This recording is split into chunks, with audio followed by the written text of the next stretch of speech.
You're watching the 12th Man at Arrowhead Drive, hosted by Kevin Britton, right here on Stadium Drive Sports.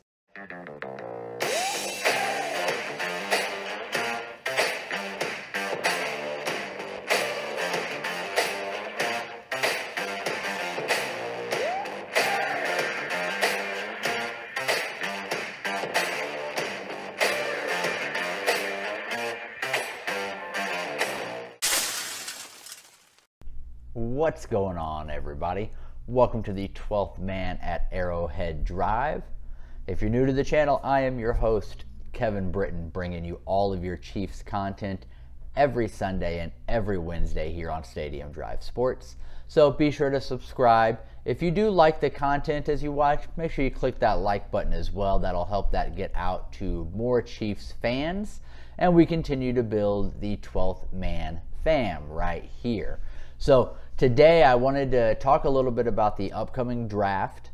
The draft a little over a month away, April the 28th through the 30th. So I figured now's a good time to really start breaking down a little bit of what we may be looking at. So today I'm going to talk specifically about the first round. The Chiefs have pick number 30, and we're going to take a look at some prospects that I think could be available for the Chiefs at that pick, and some of the options that they could go with. So we'll take a look at that, and we will do that right after this.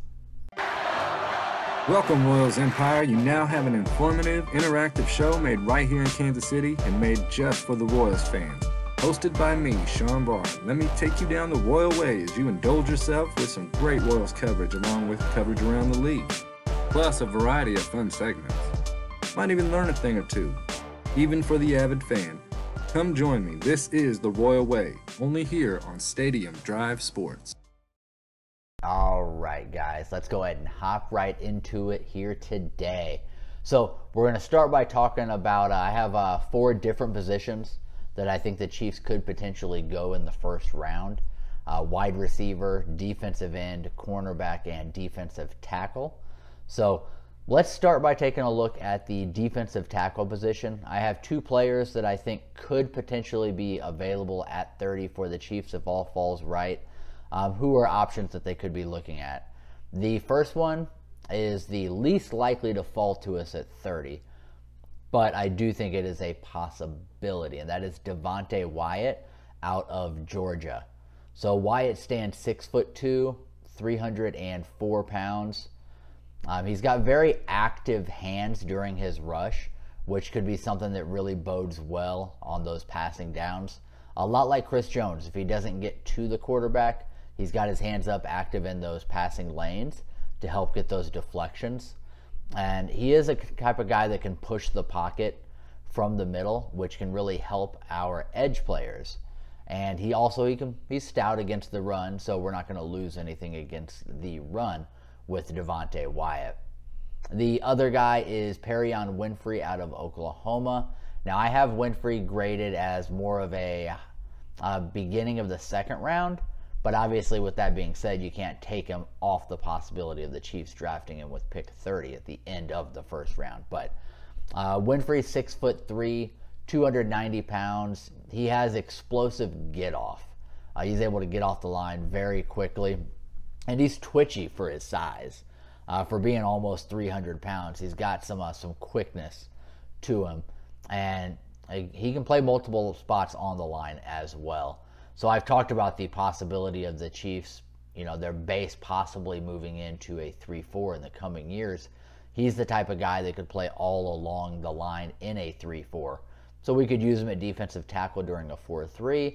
And during a 3-4, we would be able to slot him in multiple different areas. So those are the 2 defensive tackles that I think could potentially be available that the Chiefs could have their eye on. Next, let's talk about the cornerback position. So obviously a spot that we're still needing to fill right now. We have a number 1 with Snead. We have a number 2/3 with Fenton. And then we have a 4 with Baker. So got some room to grow for sure.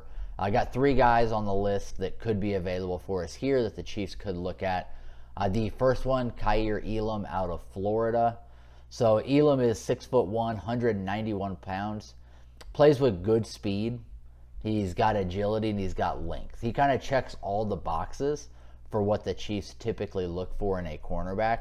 So I think there is a high likelihood if we choose to go corner early and kind of break the trend of not valuing corner, Kaiir Elam would be a very viable option. Another is Trent McDuffie out of Washington. Slightly smaller corner. He's 5'10", 193 pounds, so he's not a tiny guy, but slightly smaller compared to what the Chiefs like to go with. But Duffy, again, athletic guy. He's got good speed, good twitch, and he's got smarts. He's an instinctual player. So he's able to kind of free flow and get to the ball and read things that are going on. So the intellectual part really makes up for the lack of height with McDuffie. And then the third guy I have is Andrew Booth. This guy's kind of all over the place as far as evaluations. I've seen sometimes him go as high as pick 20 in the first round. I've also seen him go mid to late second round. So it's kind of all over the place. But I think he is a first-round option if other options that we prefer are no longer there. Booth's 6 foot. He's 194 pounds. So he's kind of right in the middle of your big corner and small corner. He's got good length to him, though, and great ball skills. He's a corner that can go up and win on the contest and catch. So you hear that term thrown around a lot when it comes to receivers on if they're good with the contest and catch balls, kind of going up, high pointing and getting it. Well, from a cornerback spot, Andrew Booth is that guy that is able to get that done. So those are my 3 cornerbacks that I have my eye on at the end of the first round. Still, we have defensive end and wide receiver. I know we have signed Juju Smith-Schuster, so we do have Tyreek Hill, we have Juju, we have Mecole Hardman. So we're looking at somebody to potentially be a number 4. But keep in mind, Mecole Hardman's contract is up after this year. Juju's only a 1-year contract. So we could still be looking for somebody that can fill that number 2 void in the future for us as well. So I have 4 different wide receiver options that I think that the Chiefs could be looking at if available in the first round. The first one is going to be if he falls to us. So this guy was injured in the college football playoffs. ACL injury, is expected back early in the year. He says he'll be ready for the year, but might be optimistic. But I think by the time you get to the middle of the year, he should be full go if he's not already before then. But that man is Jamison Williams out of Alabama. 6'1", 179 pounds, absolutely explosive receiver. He has game-breaking speed, amazing with creating separation. Like, he is the number 1 receiver in this class, but he has an injury. So we basically wait and see, does the injury cause him to fall far enough for the Chiefs to be able to get him? Second guy on my list, Chris Olave out of Ohio State. Olave stands 6 foot tall, 187 pounds. In my opinion, the best route runner in the class. He has good, not elite, but he has good speed. He has good hands, but he creates separation by his route running capability. So Chris Olave, very intriguing option if there for us at number 30. The third guy I have out of USC is Drake London, a bigger receiver. So this is if the Chiefs want to do something a little different with that receiving core. 6'3", 219 pounds. Long arms, great catch radius to be able to really go get the ball. And with that does come very good skills with the contest and catch.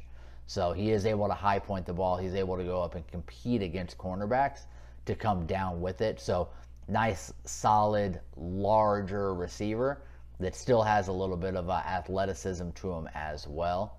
And then the fourth guy, also a bigger body receiver, Treylon Burks out of Arkansas.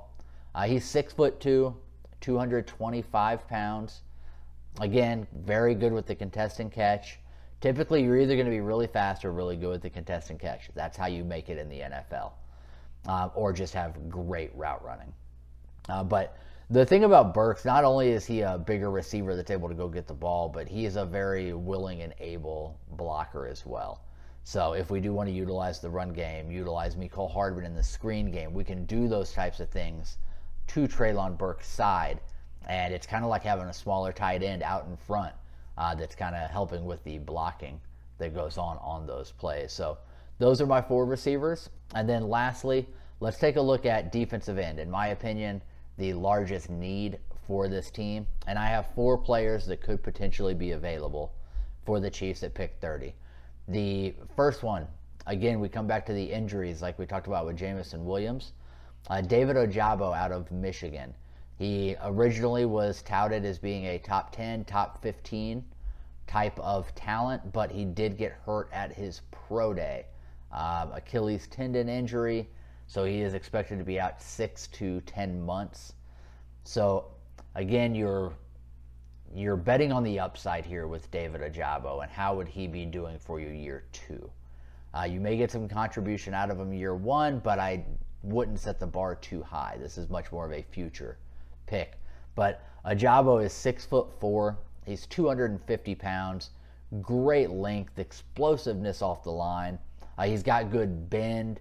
Like I said, he is a top 10, top 15 talent that due to injury could fall to the Chiefs at pick number 30. Next up is George Karlaftis. So George Karlaftis out of Purdue, 6'3", 266 pounds. He is the definition of a Steve Spagnuolo defensive end, right? So he does move well for his size. He's got some athleticism to him, although he's not an uber athlete by any means. A great edge setter. So he, again, you think Spags defensive end, you think George Karlaftis. He's a young Frank Clark in my opinion. That's kind of how I perceive how he would be in the NFL.